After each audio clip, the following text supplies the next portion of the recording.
So, hello, I am Sophia, and today we're going to talk about an important physics topic, which is waves. And waves are a part of electromagnetism. So, waves are a part of electromagnetism, but before we go to these slides, look at this blast of lightning. This is a very important blast because that blast actually transmits waves. You might not know that. You might think waves are just ocean waves. There's lots of waves. Okay. First of all, what is energy? We need this to understand waves.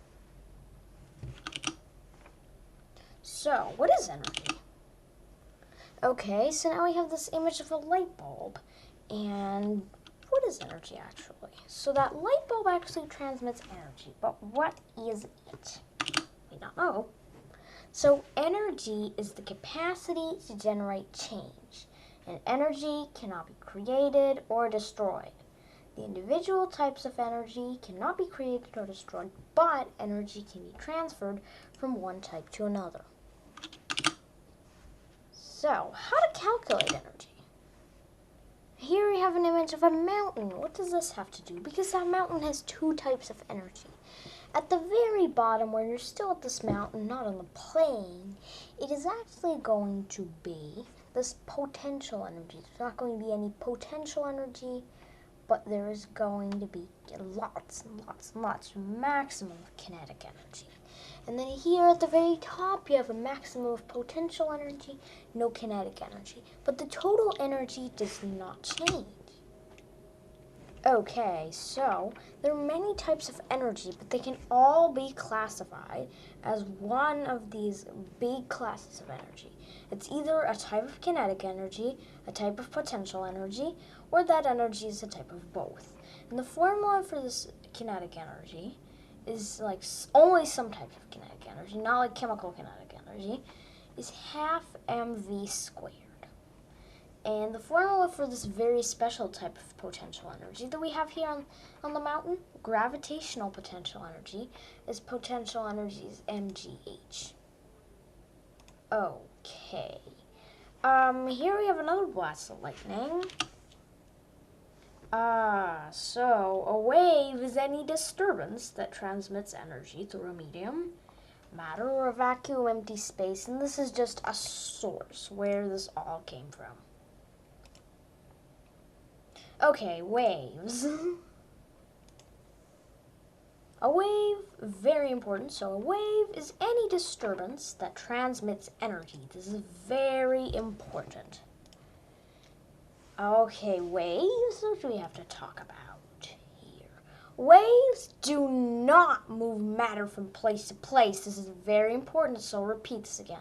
Waves do not move matter from place to place. This is also important, so I'll repeat it twice. Energy moves from place to place through waves. Energy moves from place to place through waves. Pay very good attention at the bolded words, which are energy and waves.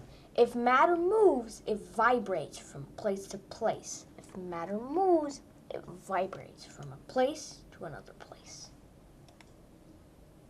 Okay, we have mechanical waves, which is one of the types of waves. So there are two types of waves. One of them is mechanical waves, and the other type of wave, we'll talk about that a little bit later.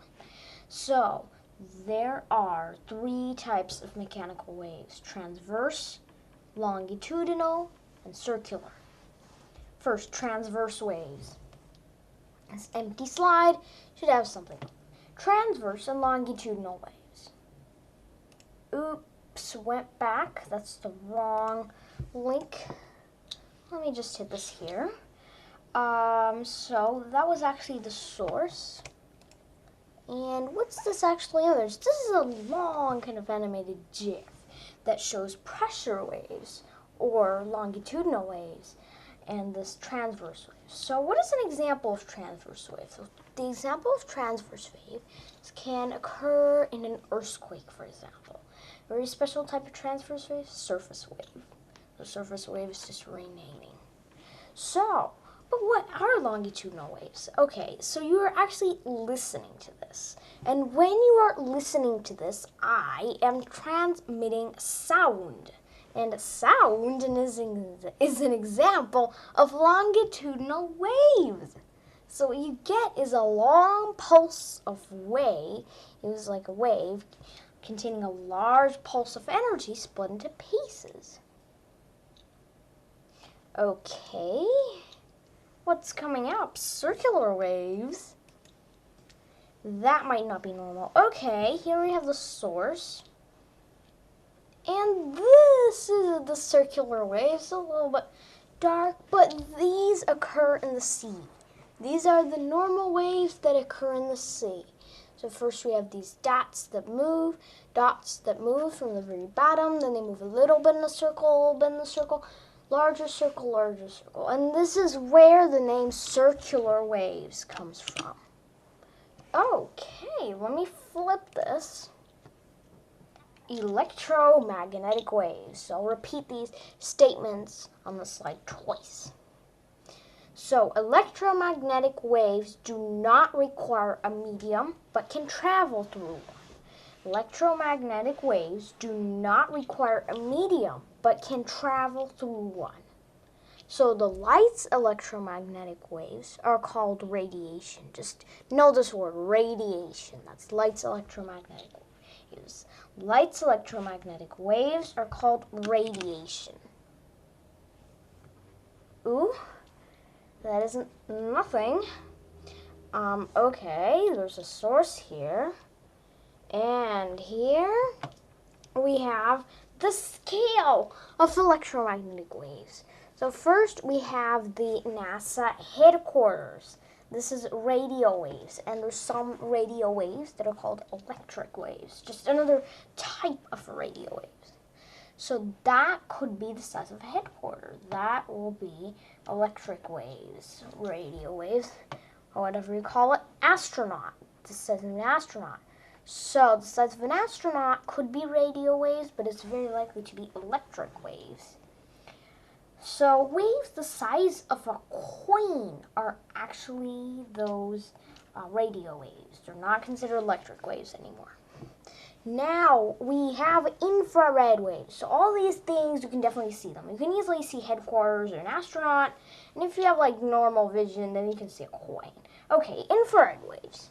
Well, a pinhead. Well, pinhead, you can actually see a pinhead with your unaided eye.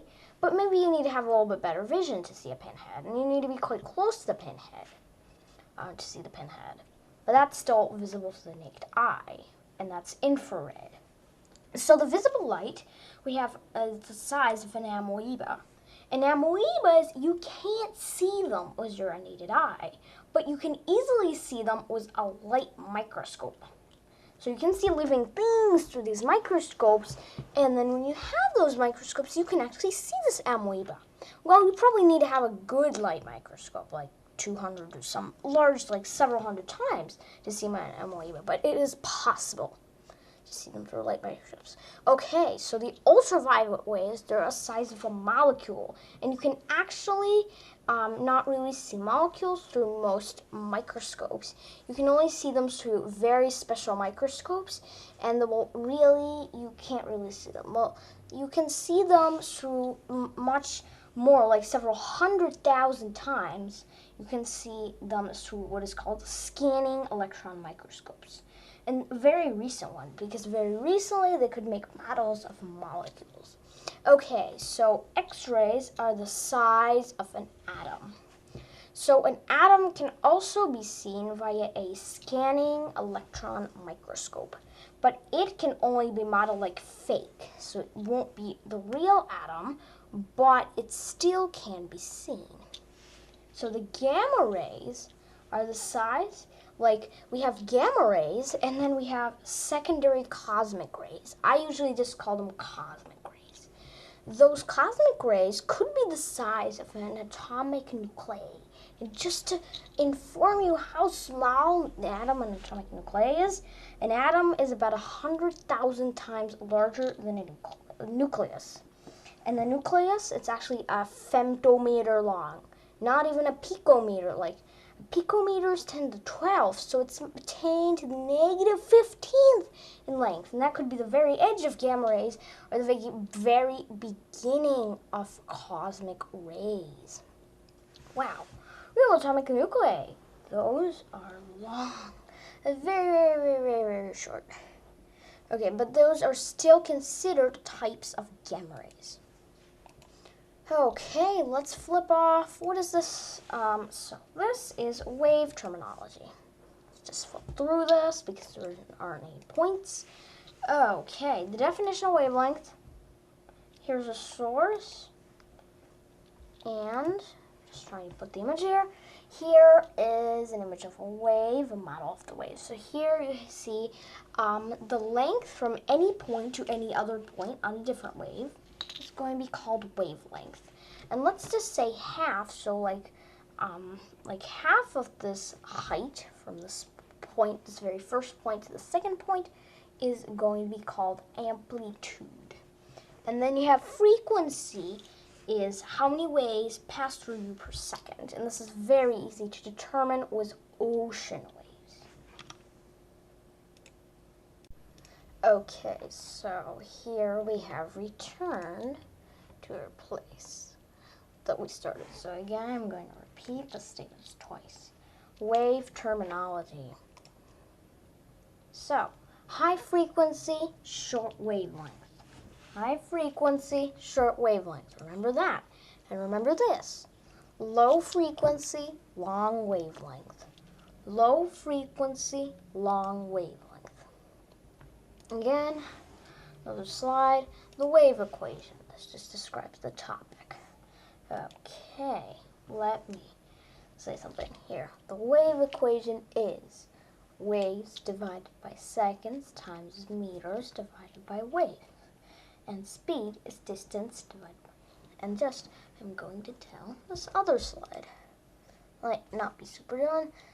The wave equation is waves divided by second, meters divided by waves. Then I cancel the waves, and then I get meters divided by second. Speed is distance divided by time.